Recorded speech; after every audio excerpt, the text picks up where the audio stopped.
So we are live. Awesome.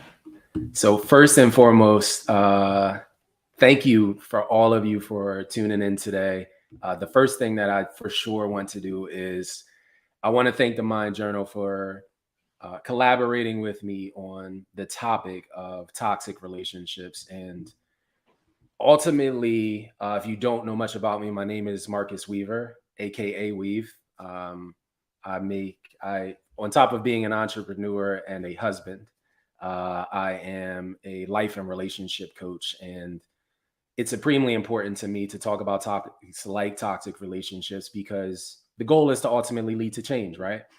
And what I'd ultimately like to do today is take a deeper dive and a look into how easily it is to fall into a toxic relationship, as well as the patterns that are extremely common in these types of relationships. So, first, let's start with the basic concept of how we perceive our relationships with self. Because typically, you decide to delve into a new relationship, you have a certain level of expectation out of our love, right? And the ultimate hope is that you attract the type of loving individual into your life that will check off the boxes that you have. But the reality is, no one man or woman will ever check every single box of the fantasy that we've created in our head. But if they can hit most, if they can be a strong representation of a majority of the things that you are looking for out of an ideal partner, we would probably be happy with that, right? Now, on the flip side of that, if you come from a background of having narcissistic or manipulative parents or people that were involved in your family or even previous relationships, it's easier to become more susceptible to toxic relationships when you have been taken advantage of in your past, when the expectations of others has always been prioritized as more important to you than that what you actually ideally want out of your life. You now become an easy target for a manipulative or a narcissistic partner to show you all of the charming qualities you said that you were looking for initially before the relationship. And we call this love bombing, right? Which is bombarding you with so many gifts and compliments and an extraordinary amount of attention that it becomes easier for you not to identify those red flags. And thus you can fall right into the complete opposite of those expectations and standards we were just talking about and the love you said that you originally wanted. And I think it's cool because life has this funny way of bringing us full circle, right? In the lessons that we learn. Because in the beginning of a relationship with toxic partners, you notice the inconsistencies in what they're telling you versus what their actions will show you. So someone who has an inability to want to show you empathy for your circumstances of your past, who isn't very comfortable or interested in showing you vulnerability, someone who in one sentence objects to you living your life the way that you live it, having children, yet in the next breath says, but I would accept that because I would accept you. Someone who is unapologetic for their behavior. Somebody that shows a ton of jealous behavior, insecurities, and just extremely possessive and controlling. And unfortunately, a lot of times in the beginning, you might look at that as cute or even just ignore it altogether. But what should be as plain as day is that it's a small dose of toxic behavior that will only get magnified as your relationship progresses. And it's never full blown right away, right? It's never all encompassing. It starts out small, inquiring about where you're going and who's going to be there with you, requiring you to stay later than expected when you spend time together, when they know you have plans to do other things, isolating you from family and friends. And to me, that's a huge one, right? Someone who enjoys healthy interactions with friends and family should be perfectly content with you however you are and whoever you decide to spend your free time with. But that acceptance is a huge key in any healthy, normal, and meaningful relationship. Trying to change you for the betterment of them, that's a common theme in toxic relationships. But when the relationship for you begins to feel draining, when you're constantly spinning your wheels trying to figure out your partner, when you feel intimidated, unmotivated, and agitated by their mere existence or presence in front of you, that feeling should never be ignored. And there are important questions I would have for you that you should be asking yourself before you delve into a relationship, or if you're already in the relationship. How is that relationship affecting your confidence and your self-esteem? How do you feel when you're around your partner? Like, are you comfortable, or are you walking on eggshells? Are both of you able to communicate effectively without having to raise your voice at each other? Are you even able to finish a conversation before you begin another? Are old disagreements and issues that your partner said they were over constantly being brought up and thrown in your face months or years later? Do you always feel belittled and disrespected, as if your concerns, they're not important? And what is a realistic future in this specific relationship if you continue at the same rate that you're currently going? Because as a toxic relationship progresses, the arguments escalate, right? And what used to be a small misunderstanding turns into a huge ordeal. Well, now your partner, in the beginning, they were fine, but now they're showing extreme anger. They call you out of your name. And that cycle, oh, it gets so much worse. And it leads to constant emotional manipulation, gaslighting you, and just an overall unhealthy environment, let alone if the two of you have children together.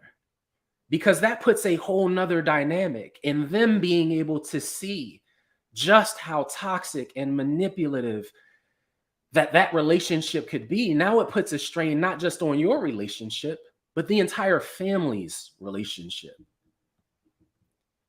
And in those moments of anger, you recognize it's hard because you don't even recognize your partner because of the changes.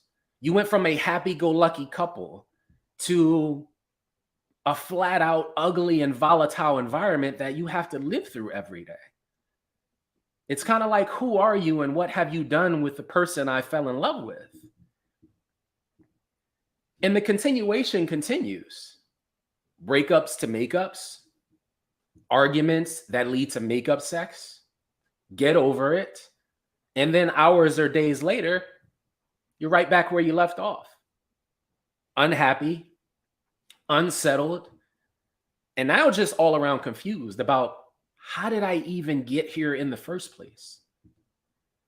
And one of the most common questions that I get from my clients is, how exactly did I not recognize this? And my answer is, because love. Like, our want and need to feel validated, to feel loved, to feel appreciated, like that's forcefully strong.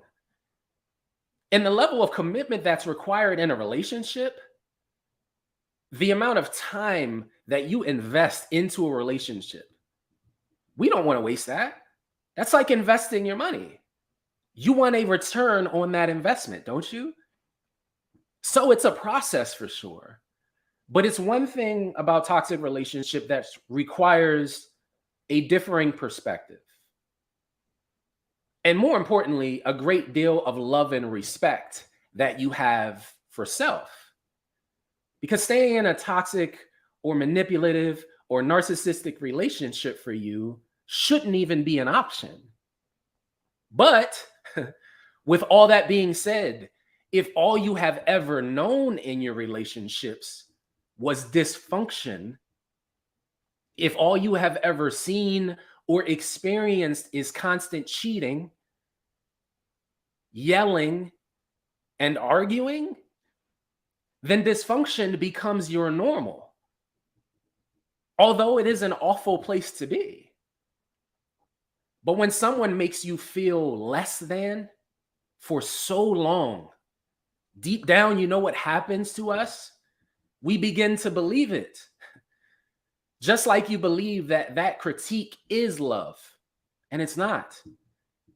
So what's extremely important is the navigation through this cycle, right?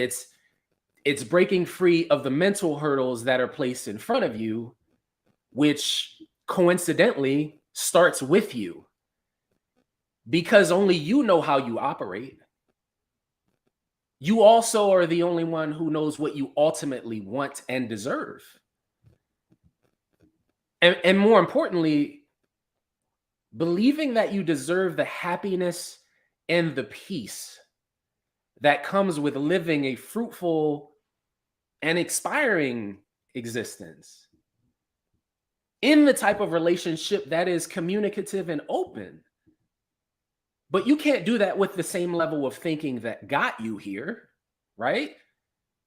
See, toxic partners reinforce to you, you can't do better than me.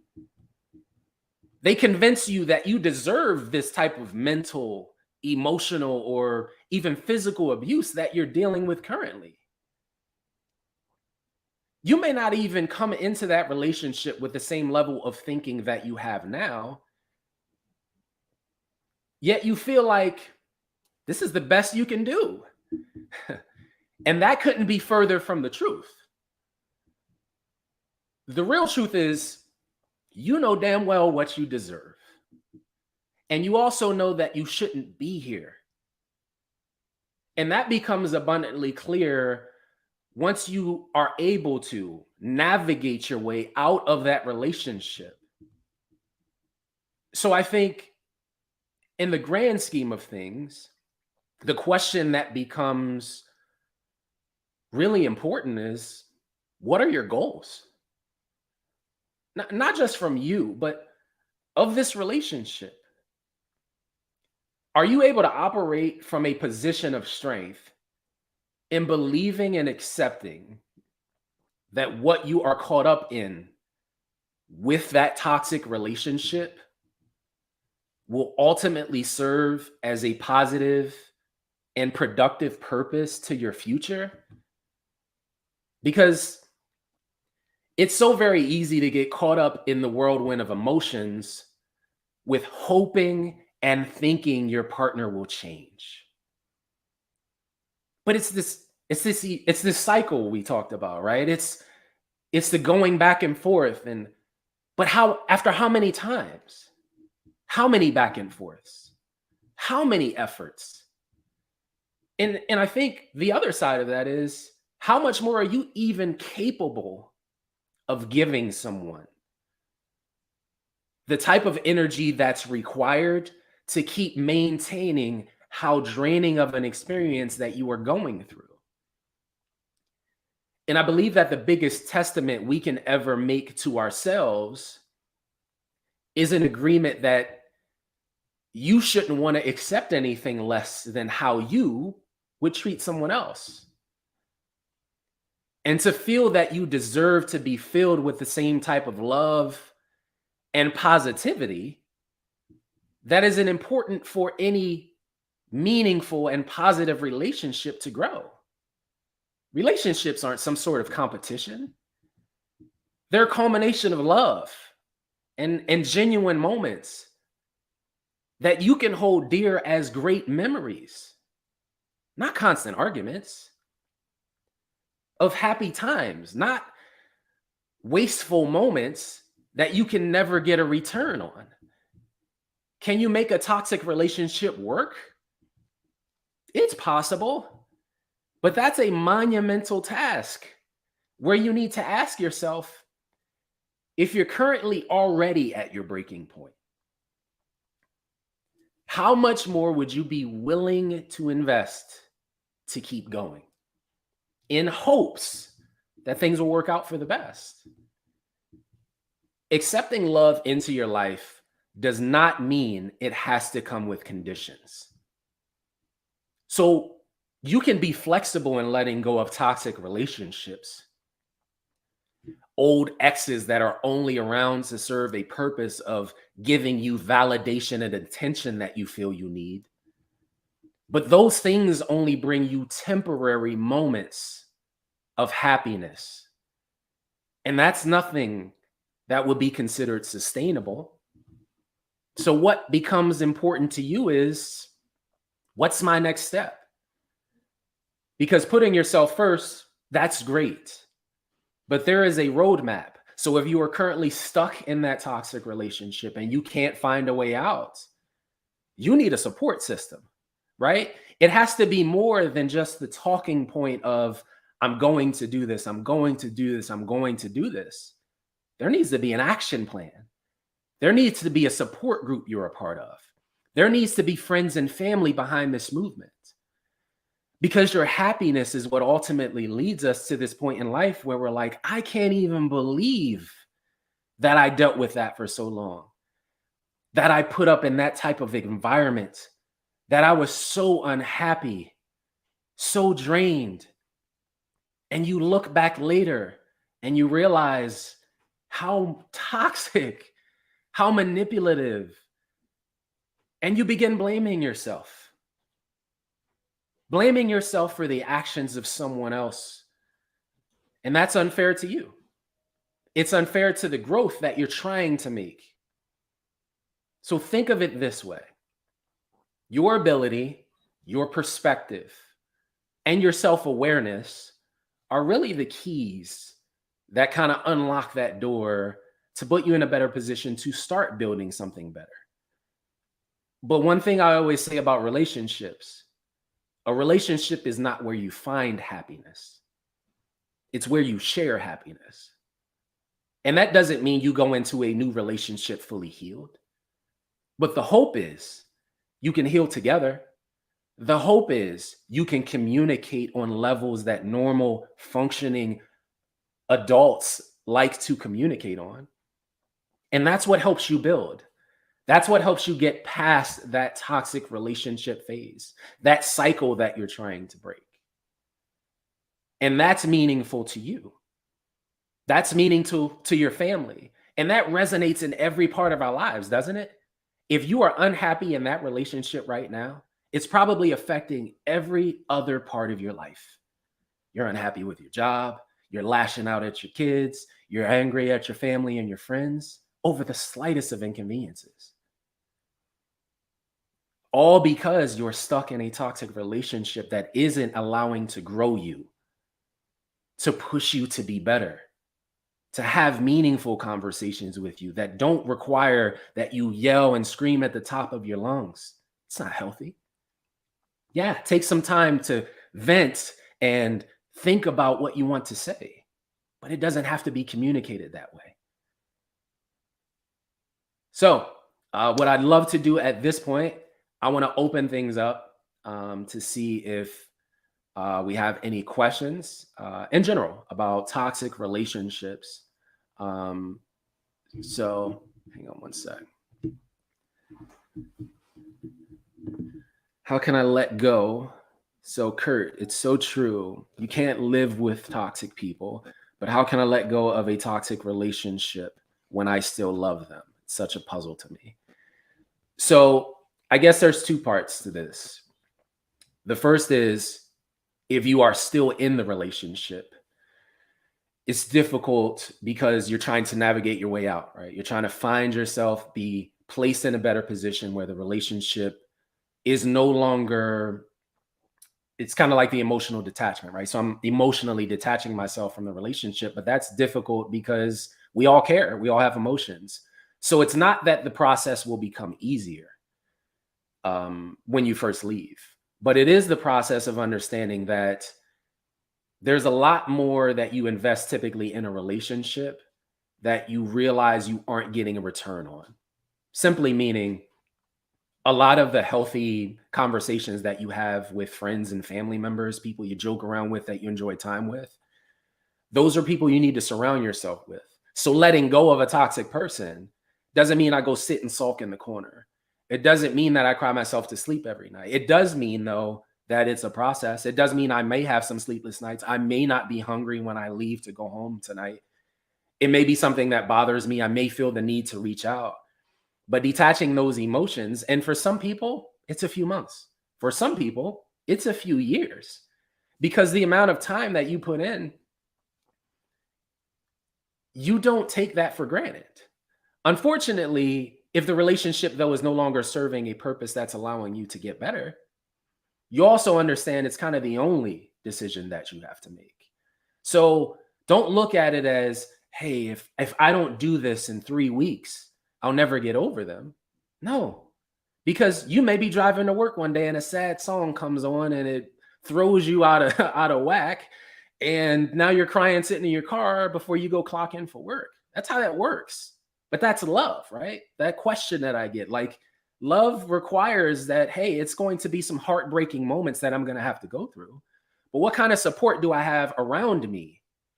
What kind of people do I follow on social media? Because if it's all negativity, there's no positivity. If there's nobody pushing me to say, hey, think of this differently, then I'm not really serving myself the purpose that I originally am in trying to get out in the first place. Hope that answers your question, Kurt. What else? Any other questions?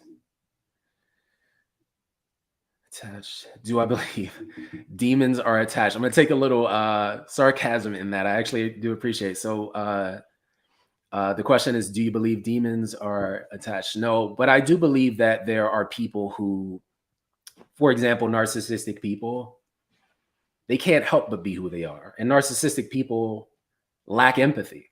They lack the compassion. They lack the foresight to put themselves in your shoes and say, you know what?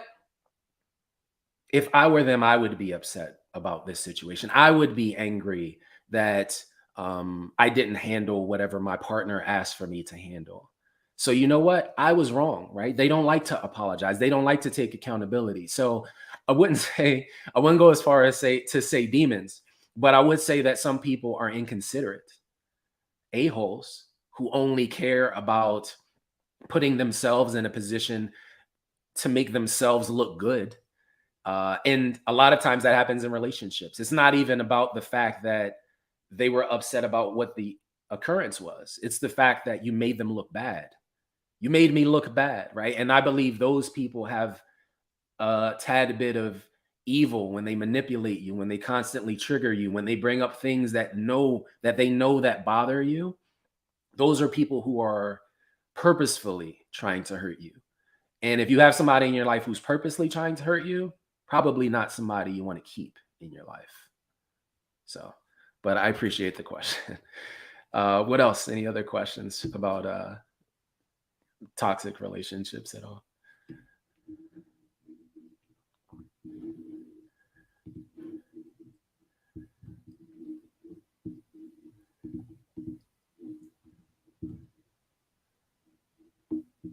All right, hang on. So can they change? Can toxic people change? I mean, they still have hope that my partner will be more empathetic, but it's not. It really hurts to say this. Yeah, I'd say it's a case by case scenario, because as I'm putting myself out there in a relationship, if you're in a situation where you walk on eggshells every single time you try to talk to your partner, it becomes so much harder to communicate how you feel without feeling like you're going to be attacked. So it's a delicate conversation to have. But what I would say is I would lead with empathy and compassion, because it's the one thing that you have on your side is the fact that you care, right?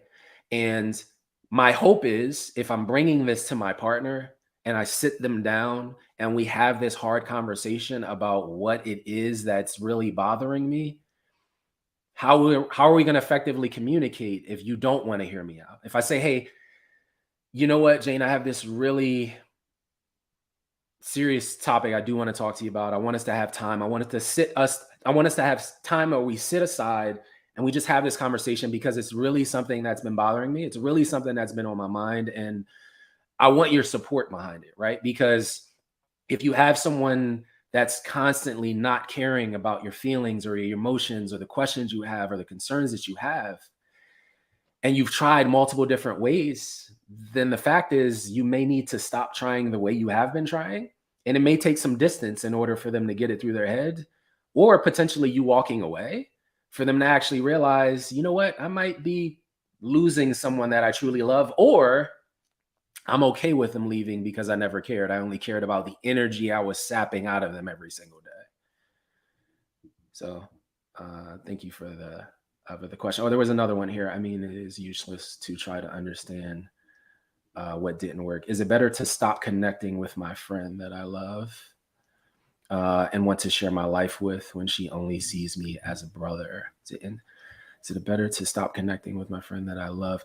So the question more so is geared towards, are you looking for a relationship, right? Because if you are looking indeed for a relationship, then you're going to pour your heart out every single time. You're going to be upset every single time she gets a boyfriend or a girlfriend or gets in a new relationship.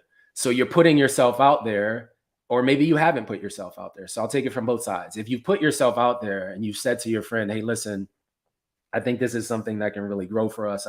I'm really into you. But the problem is you can't stay friends with someone when you feel that way. It's difficult to stay friends with someone and see them that you're romantically interested in, and then try to get into a relationship with them where they reject you, because that rejection hits hard. So it's dependent on whether or not the relationship is more important than your friendship. Because if your friendship is more important, then you'll put your pride to the side and say, you know what, I value this friendship more than I do me messing this up and her being unhappy or pushing me away. Because if she doesn't know how you feel and looks at you as a brother, that doesn't mean there's not potential in the future for it to be that. But at the end of the day, it's also something where she might be a bit uncomfortable with someone she looks at as her brother being also interested in her romantically. So it doesn't mean you have to completely cut yourself off from the whole relationship. It just means you might want to limit your contact in the short term. So hope that answers your question. See what else we got. Do toxic people know that their behavior and actions are absolutely harmful in every manner? Do they realize that? It's actually a really great question. So the short answer to that is yes. People who manipulate, specifically narcissistic people whose intentions are to actually gaslight you and to trigger you, they feed off of your reaction, right? So we always refer to it as supply, what you are supplying them, which is really just your energy. The type of attention that you give them is what they feed off of, right? It's the overreaction in a lot of those cases, right? So, oh, let me tell you this story about Susie. Let me tell you about what happened to me at work today. But in those instances, it becomes a little easier to figure out when you realize they're the ones who are always, for some reason, the victim in the story. Like it's always everybody else's fault. I don't know why they would do that to me for all that I've ever done for them. And at the end of the day, it makes it a little easier when you can identify, well, how come in every single one of these stories, you are the victim, right?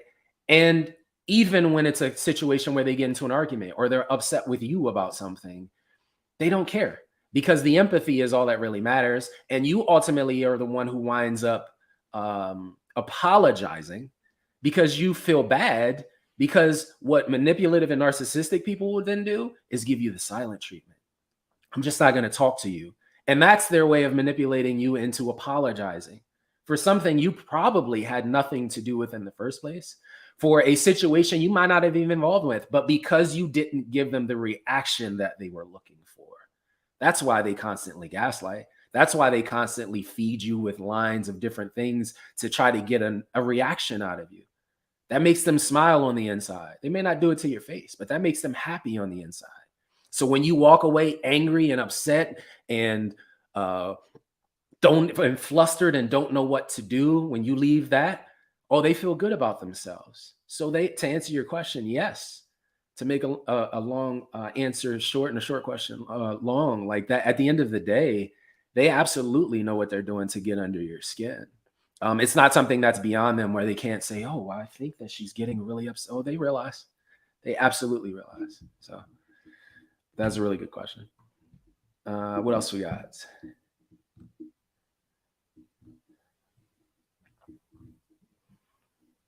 Any other questions? Awesome. So what I did want to let each of you know is I do make a lot of content, and it's uplifting and inspiring content about relationships, breakups. And I think as a coach, one of the things that's important to me is just give people the opportunity to see some positivity and some light every single day. So I'm all over social media, everything from TikTok to YouTube, Instagram, post positive messages each and every single day to kind of speak out for anybody that's looking to feel empowered, to feel inspired every single day. It's something that is my soul life's purpose, which is to give back, which is to show some positivity and light in a world that is not so always positive and light. So, thank you for every single one of you for checking out. Thank you again to the Minds Journal for taking the time to reach out to me about such an incredible topic, an important topic in toxic relationships. And my hope is that I will see each of you soon. I hope to collaborate with the Minds Journal again soon.